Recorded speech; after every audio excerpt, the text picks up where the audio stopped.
نحمده ونصلي على رسوله الكريم اما بعد فاعوذ بالله من الشيطان الرجيم بسم الله الرحمن الرحیم وَإِذِ اسْتَسْقَىٰ مُوسَىٰ لِقَوْمِهِ فَقُلْنَا اضْرِب بِّعَصَاكَ الْحَجَرَ لفظی ترجمہ۔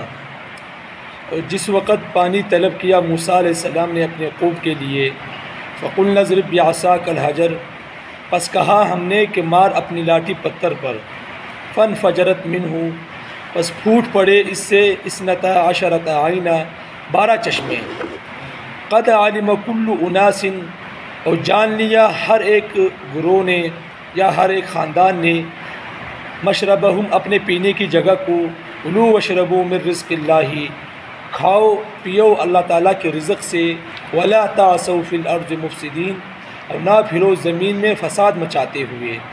وَإِذْ قُلْتُمْ یا موسیٰ اور جب کہا تم نے اے موسیٰ، لن نصبر علی طعام واحد ہم ہرگز صبر نہیں کریں گے ایک ہی کھانے پر، فادع لنا ربک بس دعا کر ہمارے لیے اپنے پروردگار سے، یخرج لنا کہ نکالے ہمارے لیے، مما تنبت الارض اس چیز سے جو اگاتی ہے زمین، من بقلھا اپنی ترکاریوں سے، وقثائھا اپنی ککڑیوں سے یعنی تری، وفومھا اپنے لہسن یعنی تھوم سے، وعدسھا اور اپنے مسور سے، وبصلھا اپنے پیاز سے۔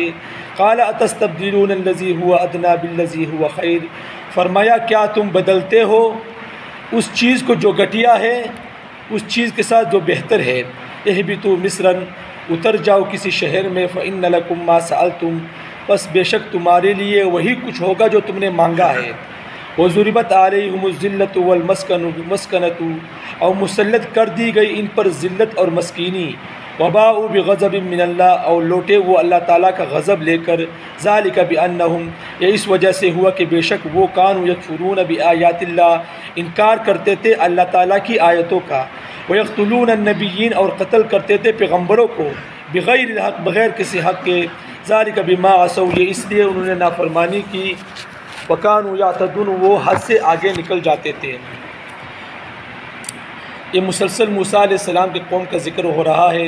پہلے بھی ہم نے بیان کیا تھا کہ اللہ تعالیٰ نے موسیٰ علیہ السلام کی قوم پر انعامات کیے، انہی انعامات میں سے جو چوتھا انعام ہے وہ پانی کا انعام ہے۔ پہلے فرمایا من و سلویٰ نازل کیا ان پر سایہ کیا، پھر فرمایا پانی بھی ان کے لیے مہیا کیا، ٹھیک ہے نا۔ جو اس وقت شام کنعان فلسطین میں آباد تھے، یعنی جو بنی اسرائیل تھے قوم عمالقہ، اس زمانے میں شام کنعان فلسطین ایک ہی علاقہ تھا، لبنان اردن بھی اس میں شامل تھے، اور اسی علاقے کو شام بھی کہتے تھے، کنعان فلسطین بھی کہتے تھے، وادی تی وغیرہ سب اس میں شامل ہے۔ جس طرح نا یہ جو افغانستان، ایران، ترکمستان یہ جتنے علاقے تھے یہ سارا کا سارا پہلے ایک ایران ہوا کرتا تھا، ایک ہی روس ہوا کرتا تھا، یہ روس بھی اس میں شامل تھا، اسرائیل تک، تو یہ بہت بڑا علاقہ ہوا کرتا تھا۔ اس طرح تو جو فلسطین، شام، اردن، یہ لبنان جتنے عرب کے ممالک ہیں یہ صرف ایک ہی علاقہ ہوا کرتا تھا، وہ فلسطین ہوا کرتا۔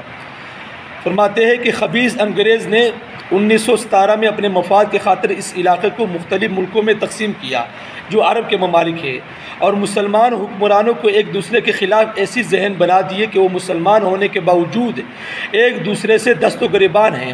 یہی حالات آج کل ہے پورے عرب کے۔ نوبت یہاں تک پہنچ گئی ہے کہ شام اسرائیل کے ساتھ تو مل سکتا ہے مگر مصر وغیرہ کے ساتھ نہیں، اور لبنان کا بھی یہی حال کہ یہودی کے ساتھ تو مل سکتا ہے مگر شام کے ساتھ نہیں، سعودیہ امریکہ کے ساتھ تو مل سکتا ہے مگر عراق کے ساتھ مل بیٹھنے کو تیار نہیں۔ یہ تمام کی تمام خباثتیں انگریز اور اس کے بین الاقوامی حواریوں کے ہیں۔ یہ انگریز بھی تو موسیٰ علیہ السلام کی ہی قوم سے تھے نا، یہ ایسا جال بچھایا انہوں نے پورے دنیا میں۔ آپ دیکھیے جتنے عرب ممالک ہیں یہ سب ایک دوسرے کے خلاف ہے، کوئی بھی کسی کے ساتھ مل بیٹھنے کو تیار نہیں، چاہے دین کی خاطر ہو چاہے سیاست کی خاطر ہو، ایک دوسرے کے ساتھ مل بیٹھنے کو تیار نہیں ہوتے۔ یہ کس کے کام ہے؟ سب کے انگریز کے کام ہیں، اور ہم ماشاءاللہ خوش ہوتے ہیں کہ بھی کب امریکہ ہے ہمیں تباہ و برباد کر دے۔ جب تباہ و برباد کر دے گا تو ہمارے حالات بھی ایسے ہوں گے کہ ہم ایک دوسرے کے دشمن بن جائیں گے، بھائی بھائی کا دشمن، دوست دوست کا دشمن، باپ بیٹے کا بیٹے باپ کا دشمن بن جائے گا۔ انگریز ایسا خبیث ہے انگریز۔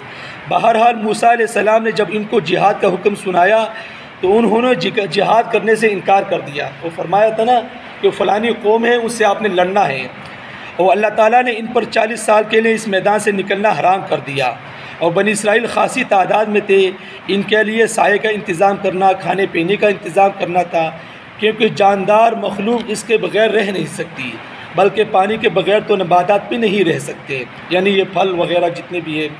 تو پہلے سائے اور کھانے کے انتظام کا ذکر تھا، اب اس آیات کریمہ میں پانی کا بھی ذکر ہے۔ فرمایا وَإِذِ اسْتَسْقَىٰ مُوسَىٰ لِقَوْمِهِ، اور جس وقت پانی طلب کیا موسیٰ علیہ السلام نے اپنے قوم کے لیے، کیونکہ ان کو پینے کے لیے، نہانے کے لیے اور دیگر ضرورت کے لیے پانی چاہیے تھا۔ اللہ تعالیٰ کا ارشاد ہے فَقُلْنَا اضْرِب بِعَصَاكَ الْحَجَرَ، پس کہا ہم نے موسیٰ کو مار اپنی لاٹھی پتھر پر۔ اب سوال یہ ہے کہ جس پتھر پر موسیٰ علیہ السلام نے لاٹھی ماری تھی وہ خاصی پتھر تھا یا عام پتھر تھا، ٹھیک ہے نا، یا رستے میں پڑا ہوا پتھر تھا کہ نہیں، وہ خاص قسم کا ہی پتھر تھا جس پر لاٹھی ماری اور پانی نکل آیا۔ دونوں باتیں تفسیروں میں منقول ہے۔ ایک بات تو یہ کہ عام پتھر تھا جو وہیں پر پڑا تھا، اس پر لاٹھی ماری پانی نکل آیا۔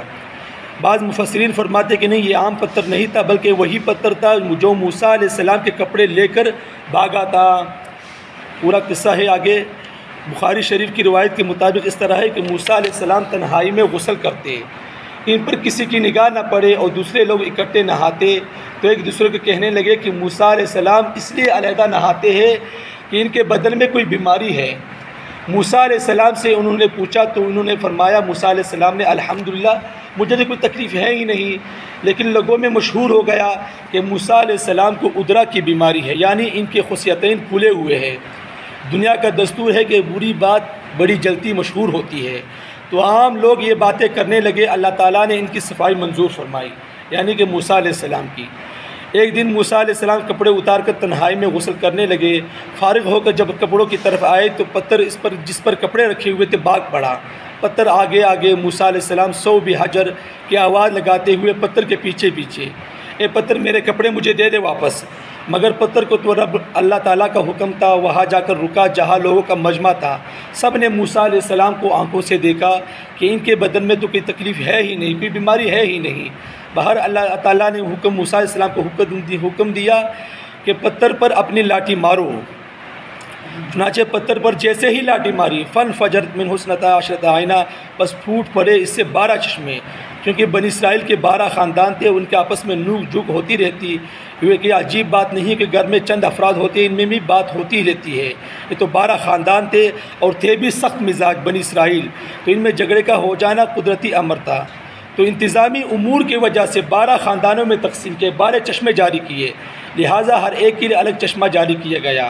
مثلا یہ یوسفیوں کا ہے، یہ روبیوں کا ہے، یہ بن لاویوں کا ہے، یہ بن نامیوں کا ہے، یعنی کہ آپس میں 12 قبیلے تھے، تو ہر ایک قبیلے کے لیے علیحدہ علیحدہ چشمہ جاری کیا گیا۔ تو اللہ تعالیٰ سے دعا ہے کہ اللہ تعالیٰ ہم سب کو اس پر عمل کرنے کی توفیق عطا فرمائے۔ وآخر دعوانا الحمدللہ رب العالمین۔